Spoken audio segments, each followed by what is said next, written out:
இப்போ ஆரம்பிக்க போகிறோமா, இன்னொரு 1 மாதம் 2 மாதம் கழிச்சு ஆரம்பிக்க போகிறோமா, அதுக்கு இடம்லாம் பார்க்கணுமா, கடை எங்கே எடுக்கணும், ஏதாவது ஒரு கடையை எடுத்து உங்களால் அந்த பிஸ்னஸை பிராண்டாக மாற்ற முடியுமா, அல்லது மக்கள் வந்து போகிற இடத்துல அந்த கடையை ஆரம்பிக்கணுமா, நீங்கள் தான் முடிவு பண்ணணும். இப்போ ஏன் இந்த பிஸ்னஸ், எதுக்காக நான் இப்போ ஆரம்பிக்கணும், இதற்கான தெளிவான பதில் இருந்தால் மட்டும்தான் நீங்கள் பிஸ்னஸ் ஆரம்பிக்கணும்.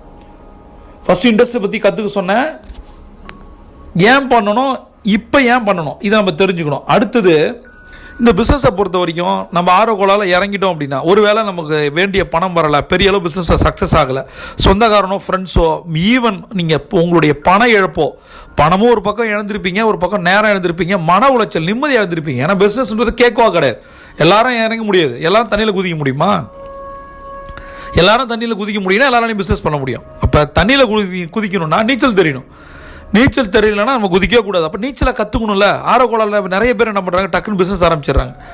யாரோ ஒருத்தவங்க சொன்னாங்க, ஏதாவது ஒரு பிஸ்னஸ்